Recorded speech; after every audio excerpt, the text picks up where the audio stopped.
ബിസ്മില്ലാ വൽഹംദുലില്ലാ അസ്സലാത്തു വസ്സലാമു അലാ അഷ്റഫിൽ മഖ്ലൂഖീൻ വഅലാ ആലിഹി വസഹ്ബിഹി അജ്മഈൻ അമ്മാ ബഅദ്.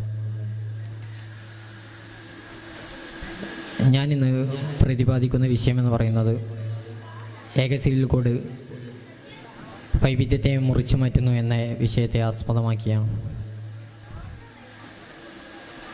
ഏക സിവിൽ കോഡ് നമ്മുടെ ഭരണഘടനയിലെ 44-ാം ഖണ്ഡികയിലെ നിർദ്ദേശക തത്വങ്ങളിലാണ് ഉൾപ്പെടുത്തിയിട്ടുള്ളത്.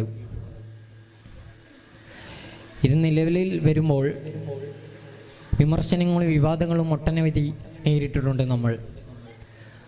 അതുകൊണ്ട് തന്നെ BR അംബേദ്കർ പറഞ്ഞു വെക്കുന്നത് ഏക സിവിൽ കോഡ് നമ്മുടെ ഇന്ത്യയിൽ നടപ്പിലാക്കണമെന്നുണ്ടെങ്കിൽ വ്യത്യസ്ത വിഭാഗക്കാരുടെ സഹകരണവും ഗഹനമായ പഠനവും അത്യാവശ്യമാണെന്ന് തന്നെയാണ്. ഇങ്ങനെയാണ് നമ്മുടെ ഭരണഘടനയിലേക്ക് ഏക സിവിൽ കോഡ് കടന്നുകൂടുന്നത്. അതായത് നമ്മുടെ ഏക സിവിൽ കോഡ് മാത്രമല്ല നമ്മുടെ നിർദ്ദേശതത്വങ്ങളിലുള്ളത്. ഒട്ടനവധി കാര്യങ്ങളുണ്ടെങ്കിലും എന്തുകൊണ്ടാണ് സർക്കാർ ഇത് മാത്രം നിലവിൽ വരാൻ വേണ്ടി ഇത്ര ധൃതി കാണിക്കുന്നത് എന്ന് വലിയൊരു ചോദ്യചിഹ്നമായി നമ്മുടെ മുന്നിൽ നിൽക്കുന്നുണ്ട്. 2014 ഭരണത്തിലേറിയ മോദി സർക്കാർ 2016 ഏക സിവിൽ കോഡിനെ ഗഹനമായി പഠിക്കുന്നതിന് വേണ്ടി ഒരു കമ്മീഷനെ രൂപീകരിക്കുകയും 2 വർഷം കൊണ്ട് അവർ പൂർണ്ണമായി പഠിച്ച് അത് സമർപ്പിക്കുകയും ചെയ്തു. ആ റിപ്പോർട്ട് നമ്മൾ വായിക്കേണ്ടത് വളരെ നിർബന്ധിതരാണ്. കാരണം അതിൻ്റെ തുടക്കത്തിൽ തന്നെ പറഞ്ഞു വരുന്നത്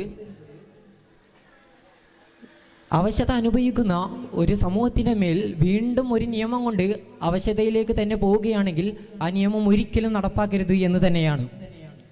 പിന്നീടായി ആ റിപ്പോർട്ട് ഇങ്ങനെ വായിച്ചു വരുമ്പോൾ അവസാന ഘട്ടത്തിൽ പറഞ്ഞു വെക്കുന്നത് ഏക സിവിൽ കോഡ് എന്ന് പറയുന്നത് നമ്മുടെ ഇന്ത്യൻ മഹാരാജ്യത്ത് ഈ ഒരു സാഹചര്യത്തിൽ ഒരിക്കലും അനിവാര്യമല്ലെന്നും അവിഭാഗ്യമല്ലെന്നും തന്നെ തീർത്തും പറഞ്ഞു വെക്കുന്നു. കാരണം അവർ എടുത്തു പറയുന്നത് ലോകമെങ്ങും വൈവിധ്യങ്ങൾ കൊണ്ട് ആഘോഷിക്കുമ്പോൾ എന്തുകൊണ്ടാണ് നമ്മൾ ഒരു ഏകീകരണം ആവശ്യപ്പെടുന്നു എന്നാണ്. ഇതൊരു വെറും ഒരു ചെറിയ സമൂഹത്തിൻ്റെ അജണ്ട മാത്രമാണെന്നാണ് നാം ഇതിൽ മനസ്സിലാക്കുന്നത്. ഏതെങ്കിലും ഒരു സമൂഹത്തിൽ മാറ്റം വരണമെന്നുണ്ടെങ്കിൽ ആദ്യം ആ സമൂഹത്തിൽ ജനാധിപത്യമായ ചർച്ചകൾ നടക്കണം. അതല്ലാതെ ഒരു സുപ്രഭാതത്തിൽ ഒരു നിയമം വന്ന് ഒരു സമൂഹത്തിൻ്റെ മേൽ അടിച്ചേൽപ്പിക്കുന്നത് ഒട്ടും ശരിയല്ല. ഭരണഘടനാ അസംബ്ലിയിലുള്ള ഓരോരുത്തരും കൃത്യമായി ഇന്ത്യയിലെ വൈവിധ്യത്തെ ഗൗരവത്തോടെ കണ്ടു. അതുകൊണ്ട് തന്നെ നമ്മളും ആ ഗൗരവം പൂർണ്ണമായും അനുസരിച്ച മതിയാകൂ. എന്നാലേ ഇന്ത്യയിൽ ഇപ്പോഴും ഐക്യവും അഖണ്ഡതയും നിലനിൽക്കൂ. ഭരണഘടനയുടെ 371A മുതൽ 5 വരെയുള്ള വകുപ്പുകൾ സമൂഹത്തിലെ വ്യത്യസ്ത വിഭാഗങ്ങളുടെ സംരക്ഷണത്തിനും ഗോത്രവിഭാഗങ്ങളുടെ സംരക്ഷണത്തിനും വേണ്ടിയാണ്. ഇതൊന്നും കണക്കിലെടുക്കാതെയാണ് ഇപ്പോഴത്തെ ഏക സിവിൽ കോഡിൻ്റെ ചർച്ചകൾ നടന്നുകൊണ്ടിരിക്കുന്നത്. അതുമാത്രമല്ല 25 മുതൽ 30 വരെയുള്ള വകുപ്പുകൾ അടിവരയിട്ട് വൈവിധ്യത്തെക്കുറിച്ച് പറഞ്ഞു വെക്കുന്നു. ഇതൊന്നും ഇവിടെ ആരും നോക്കുന്നില്ല എന്നതാണ് യാഥാർത്ഥ്യം.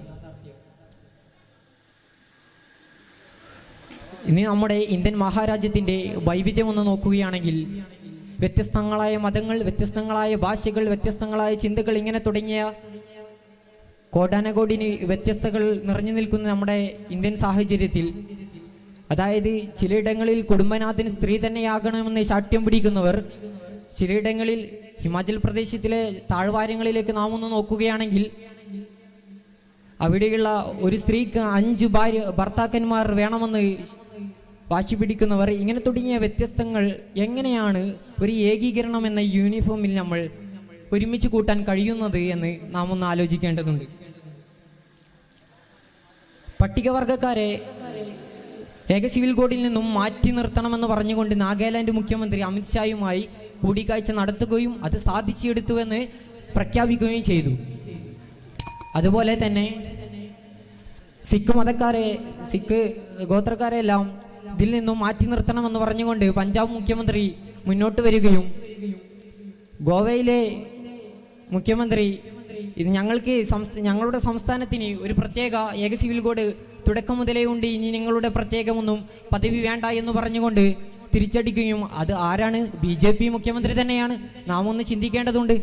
പിന്നെ ആർക്കാണ് നമ്മൾ ഈ ഏക സിവിൽ കോഡ് എന്ന് പറയുന്ന ആശയം എനിക്ക് മനസ്സിലാകുന്നില്ല. നമ്മുടെ ഭരണകർത്താക്കളുടെ